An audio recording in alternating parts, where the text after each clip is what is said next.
We are back. It's the Joe Holka Show presented by Line Movement. I know it's been a while since I've talked to my man Reebs. We actually just finished up the picks for the Saturday slate. So we're going to walk through the Week 16 main slate now. So walking through three of the most important games from a fantasy perspective, give a little bit of our analysis on some bets against the spread in these games as well. So you guys know who's with me at this point on a Wednesday, right? So it's Rich Rebar. Obviously, he's the author of the worksheet at sharpfootballanalysis.com. Rich, I would love to ask you again how last week was, but we already talked about that, man. So if anyone's watching this video, make sure you check out the Saturday slate breakdown. We went through all the games game by game. Now it's time to catch everyone up, right? I feel like these weeks of Thanksgiving is the same thing. You have like your slate that you're focused on throughout the entire week, and then it's like, whoa, well, we got a main slate here in a couple days. This one's going to be the next day, right? So some interesting games to talk about. And there's a game on Friday on Christmas, and a game on Friday, right? So yeah, there's too much content to do, man. There's just too much to do with the holidays right now. So I think the game that everyone's probably going to start with here, though, has to be this Atlanta and Kansas City game, right? So it's a massive total in this one. It's probably where a lot of your salary is probably going to go in this one. Overall, people are just conditioned to play against the Falcons, to play Kansas City Chiefs guys. These guys are expensive, though, but by far the highest over-under on the slate, a 54-point over-under. Obviously, the Kansas City Chiefs are minus 10.5-point favorites in this one at home. What were your thoughts on this one, specifically some of the prices for these Chiefs, man? It's tough to get them in. Yeah, I mean, I think we know kind of business as usual with the Chiefs, what we've got here. I'm more interested on just like the overall game stack because the Chiefs have not covered in 6 straight games. They're playing close games. Like, granted, some of these have been backdoors, especially the last 2, even the last 3, even I would say, but teams are punching back on them and they're playing back and forth games dating back, from Carolina onwards. So there is an opportunity here where it's just not a Chiefs blowout. We get a lot of points and there is some, points to be had on both sides of the ball. Obviously, the Chiefs are easy. They're averaging the most non-passing fantasy points as a team in the NFL. Guess what? 47.7% of those are going to 2 players. I mean, they've made it really easy for us. Remember last year, the Chiefs were always like, is McCole Hardman going to have a 60-yard touchdown catch? Is Demarcus Robinson going to have 5 catches? Is it going to be a Demarcus Robinson game? It's largely been just 2 guys doing damage every week for the Chiefs. And like you said, they're expensive. We hit on Kelsey, last week, treat him as a wide receiver. He had another 8 catches for the 7th game in a row. It's only been done by 3 other players in NFL history. None were tight ends, obviously. But we know what to do with those guys. But now we have Clyde Edwards-Helaire out. So now what do we do with Le'Veon Bell? If you look at it at the beginning of the season, before they picked up Le'Veon Bell, Clyde Edwards-Helaire was averaging 21 touches per game. Everyone was mad just because he couldn't get in the box, but he was getting a ton of work though. The touches were there for Helaire every week. So does Le'Veon just inherit that? Is Le'Veon going to be a 20-touch guy on the most potent offense in the NFL now? At his price, do we dabble with that? Well, running backs have scored just 26.5% of the fantasy points allowed by Atlanta Falcons. It's the lowest rate in the NFL. Fournette got there last week, sucked out a couple touchdowns. Is that going to be something? Are we going to be, what do we do with Le'Veon? It's not a great matchup. On the other side of the ball, though, like I said, is where I'm interested outside of what or what not to do with Le'Veon Bell, because teams have been punching back on the Chiefs and they've been scoring points against them, especially quarterbacks and through the air. You look at, from that Panthers game on, they've allowed 20 or more fantasy points to every quarterback but one.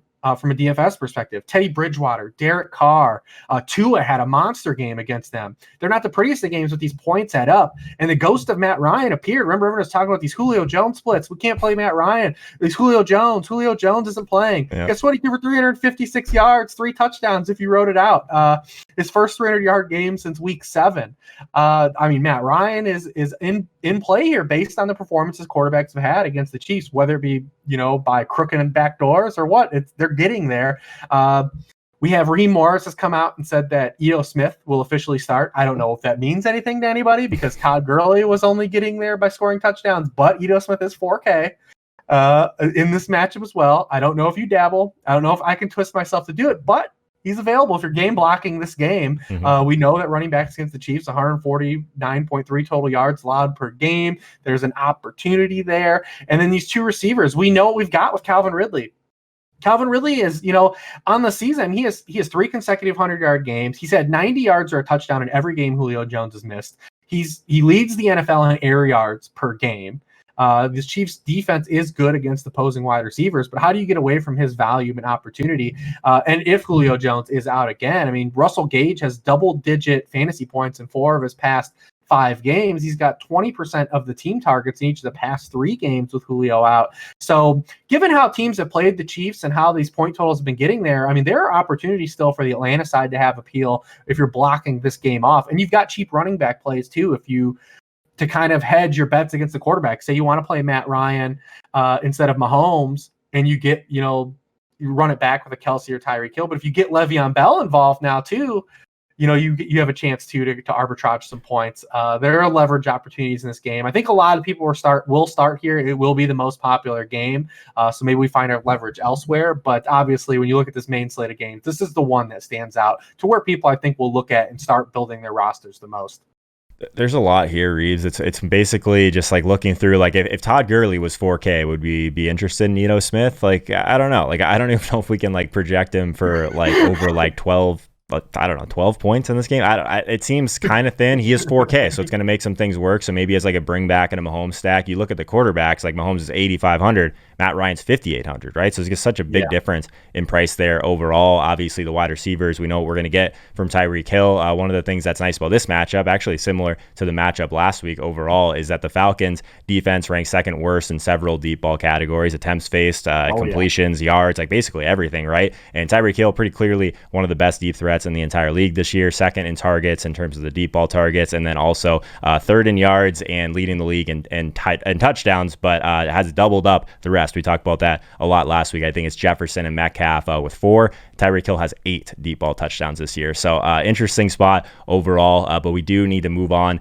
to this next game here. So if we're just looking at I think that, yes, people are going to probably start with that Kansas City game, but also, like we talked about it a little bit, Jalen Hurts in this game, this Philadelphia and Dallas game, like there's going to be some ownership here as well. So I'm going to let Reeves go on his Jalen Hurts victory lap here before we get rolling with this game. Yeah, both weeks. I thought Jalen Price is insane the last 2 weeks. We talked about on the show last week, just the amount of upside if you get passing production from these types of players, where the fantasy ceiling can lie. And listen, I did not think Jalen Hurts was going to throw for 300 yards and have 3 passing touchdowns, but when you get that paired with the rushing acumen, we've seen it with Kyler all year. Kyler's passing stats have not been awesome. And what happened to Kyler when he stopped running? He wasn't that great of a fantasy asset. But when you compare both worlds and marry them up, that's where you get those high ceilings like we've seen from Jalen Hurts. His 37.8 fantasy points were the second most ever for a quarterback in any of his first 2 career NFL starts. Now, this week, he's going to be really popular. And I think we have a direct leverage play for Jalen Hurts in the same game. There's a couple of reasons here. One is the Eagles secondary is still banged up. They're still going to be missing Roddy McLeod and Devontae Maddox. Darius Slay will have to wait and see. And we've seen without them guys out, we talked about those injuries, those cluster injuries, and how that impacted the game last week. Kyler threw for 11.3 yards per attempt, 400 passing yards. Can Andy Dalton do that? Ooh, a lot to ask, I think, from Andy Dalton to get there, to get us there, to get us the bonanza, like that smorgasbord of points. I don't know if the Cowboys are going to do that, but as a career direct leverage play, especially in this game, I think we have to look to Miles Sanders. Love it. He 18 of 19 backfield touches last week, played 100% of the snaps. And then we've got that workload against this Dallas defense. 42.2% of the offensive yardage allowed by the Dallas Cowboys has come on the ground via rushing. They're allowing 4.9 yards per carry to running backs. That's 31st. 19.4 rushing points per game to opposing backfields. That's 31st in the NFL. Jalen Hurts is going to be really popular. I think he's a great play. I think if you have a season-long league, you play Jalen Hurts. I think that we've got a very clear leverage play here, though, in Miles Sanders in this game versus Jalen Hurts, who's going to be extremely popular. And I don't want to call it point chasing, because I think it's a great spot. It's the Cowboys. But I think Miles Sanders is equally as good a spot, won't be nearly as popular, even while he's getting talked up throughout the week, as many people will do. On the other side, we'll have to check out these injuries. Definitely keep tabs on Darius Slay's injury, and if he's available. We talked about what the Cardinals did to them last week.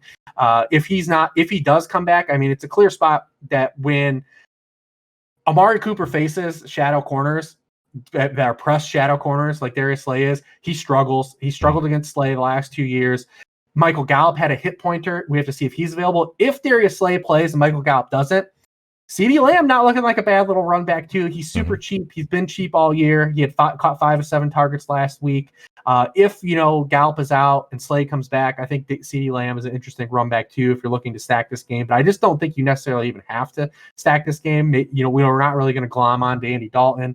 But Lamb and Miles Sanders are a direct correlation stack in your main stacks that you're going to be doing in core builds this week.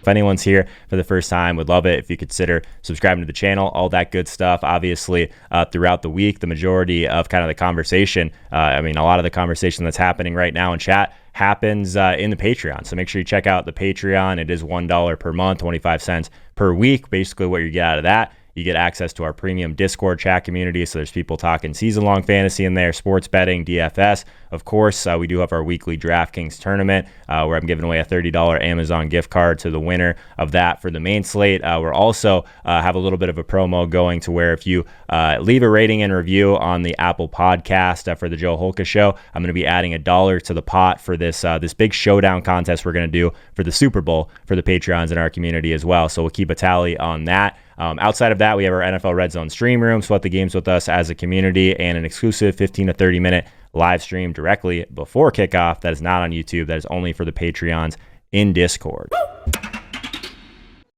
Yeah, I think obviously we're going to have to see what's happening with Ezekiel Elliott. He was limited in Wednesday's practice with that calf injury, so it's possible we get Tony Pollard. He's all the way up at 6,500 in this one. So there's definitely some plays in this game overall. I still love Jalen Hurts at 7K, but I love the Miles Sanders call, Reeves. I think that he's one that maybe will get a little bit of steam as we go on. People understand the matchup against Detroit and how much volume he's been seeing, but I think it is some pretty direct leverage there. So I like that quite a bit. Reeves, I'm going to make sure we get to the next game because I think this next thing that we're going to chat about is going to be kind of interesting for people. Potential onslaught, maybe, if we're just looking at the stacking perspective of this one. Chicago and Jacksonville. So this is one, if we can scroll down a little bit, it's kind of like outside that top tier of these implied totals, which sometimes can lead to a little bit lower ownership. So it's a 48-point over-under at blitzbet.eu. Also, a 7.5-point spread in favor of the Bears on the road against this Jacksonville team. But it sounds like there's some pieces in here that you like.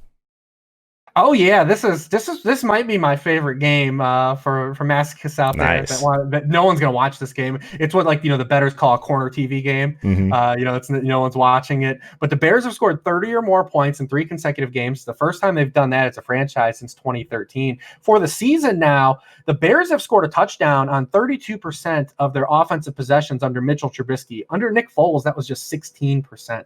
Doubled him up over the course of the season. I feel like Trubisky should have got way back in the mix earlier in the season.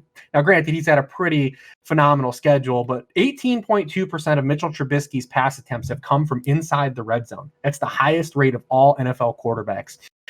But this is a symmetry matchup. When you look at this from a passing perspective too, now the Jaguars are bad all over, but Trubisky is third in the NFL in quarterback rating on throws within 15 yards of the line of scrimmage. Yeah, third. He's completed 72.3% of those passes, 13 touchdowns, just 3 interceptions. The Jaguars are 31st in the NFL in passing points allowed on those throws, 15 yards and in of the line of scrimmage. Over this course of Trubisky starting, he has faced the 30th and 32nd ranked teams in that same area in the sandwich of his starts against Detroit and Houston, who obviously he lit up Houston, and Detroit, they had the rushing touchdowns, but he was effective and efficient in that game as well. And you can go back on my timeline. I retweeted this out because I tweeted it in May when everyone wanted Nick Foles to start, that I thought that they were insane because Mitchell Trubisky has been a really great fantasy asset against bad defenses over the course of his career. Against bottom 10 defense over the course of his career, he averages 8.5 yards per pass attempt and over 20 fantasy points per game. He's kind of done this throughout his career. He just gets exposed when you face good defenses and he has to actually play real quarterback, and he's not like playing college football. But if you don't want to play Mitchell Trubisky, because I know some people don't, they're just not going to click that button. We've got some really great spots. One, the revenge game of Allen Robinson returning to Jacksonville for the first time. You said it. I was going to give you so much shit if you forgot that, Reeves. That's the most important part of this game. Going back to Jacksonville, Well, listen to this. Allen Robinson over the course of the season, he's been more of a floor play, right? He's had 10 games where he's had double-digit PPR points, but he's only had 4 wide receiver 1 scoring weeks. He gets there, just isn't. But there's ceiling potential here. The Jaguars are another team, cluster injuries. They've had multiple cornerbacks out since the back half of the season. Their past 9 games, opposing wide receiver 1s versus the Jaguars. Kenny Galladay, 4 for 105. Keenan Allen, 10 for 125. Will Fuller, 5, 101. Devontae Adams, 8 for 66 and a touchdown. Deontay Johnson, 12 catches, 111 yards. Jarvis Landry, 8, 143 and 1. Justin Jefferson, 9 for 121 and 1. A.J. Brown 2 weeks ago, 7, 112 and 1. And last week, Marquise Brown, 6 for 98. Opposing wide receiver 1s have just been having their way with this secondary over the back half of the season. And then if you just want to pivot off and say, yeah, those guys are obvious, the Jaguars suck. Well, the Jaguars are also averaging a league worst minus 77 rushing yards per game their opponents over the past 5 weeks, and it has been David Montgomery RB1 season, the most 2020 thing I can think of. His 4 highest scoring games of his career have come over the past 4 weeks. He's coming off of a career high 33 touches for 162 yards against the Vikings. The past 5 weeks, Jacksonville has allowed 154.8 rushing yards per game to the opposing backfields. And even if you want to get cute, Holkamaniacs played 100% of the snaps either. Onslaught 2020 is going to close with the Bears onslaught. We deserve it. Oh, we deserve it. All right. Buying the top with David Montgomery feels bad, but I mean, if you just look at it and take the name out of it, it's an amazing spot, man. Even at 7,600. So I'm with you on that. Allen Robinson, if we're just looking at the last 3 games, only Calvin Ridley, Devontae Adams, and DeAndre Hopkins have a higher weighted opportunity rating over that time. So I think it's Allen Robinson getting in the box here at least once. I like even the price for Trubisky. So I'm in on this one. I think it's scary. This is probably the blow up game, but it makes a lot of sense. Even the price tag of Trubisky makes it much easier to get to Montgomery and Robinson. So is there a bring back in this game though, Reeves? Is there a Jacksonville guy that you are especially kind of interested in? Like, is it Laviska Shenault season? Are we just going like back to the well with DJ Chark now that he's 4,800? What are your thoughts there? I have been chasing these DJ Chark prayer yards for several weeks, and I can't give up now. There's only 2 weeks left to lose money on DJ Chark. Who needs more Christmas money? But the most Christmas present I could have is him finally cashing these in. He's so cheap and gets so much opportunity a game. Why can't he just hit for us? It sounds like we might see multiple Jaguars quarterbacks in this game, though. I really think that there's a chance we could, which could be a bummer. But, if Glennon does start, which would be a revenge game for Glennon, although he should be thrilled that the Bears gave him $19 million over the course of his 2 seasons there. He likes to air it out, man. He came out and threw it out. Shenault has seen more targets than Chark in each of the past 2 games, though. If you just want to go from a target perspective, the problem is they're not like any high leverage targets. Mm-hmm. He hasn't gone over 49 receiving yards since week 5. They're all near the line of scrimmage. He's got to break a big play. I think that's the problem. Like, you need a lot of Laviska Shenault targets to get there, I think. Right. Whereas still maybe, just maybe, Chark could catch that one. Maybe. Please. Man, I'm trying to get over playing all these Jets, get over playing these guys where it just always looks so good on paper. And Chark's one of those guys, right? Like, if you're just looking at some of this stuff, you have to kind of, I guess, take into consideration where they're coming from, right? So let's wrap it there. So I'll ask you guys in the comments to let us know one player that you're targeting or avoiding based on matchup in Week 16 on the main slate. Obviously, if you haven't already and you're watching this before Saturday, go ahead and check out our Saturday breakdown. Rich, let the people know what you got going on. I guess obviously some people are kind of wrapping up their seasons in championship week here throughout the regular kind of fantasy schedule, I guess, but there's still a lot of betting to be had. There's still a lot of DFS to be played, so let the people know where to find you. Yeah, I mean, all my work is at, sharpfootballanalysis.com. I do Sharp Angles podcast, obviously here with you every Wednesday. For the playoffs, all the worksheet stuff and all my worksheet content for DFS will all be free throughout the playoffs. So come over there and check that out. I'll be writing up all these games. Remember, the first weekend we now have 6 games instead of 4. So we're going to have 2 of these 3-game slates, Saturday and Sunday, which adds some fun for us. But I'll be writing up all these games in free content throughout the playoffs over at sharpfootballanalysis.com. Awesome, man. Everyone should follow Reeves if they haven't already on Twitter. He's at Lord Reeves. Appreciate it, man. Thanks for doing these 2 segments. I'm glad we got through it. Happy holidays. You're bringing some festivity a little bit to these videos. I guess completely failed on that. I got to get a new hat for these shows, man. But you're just showing me up per usual, man. Good stuff. Best of luck in Week 16, my man. Talk to you later.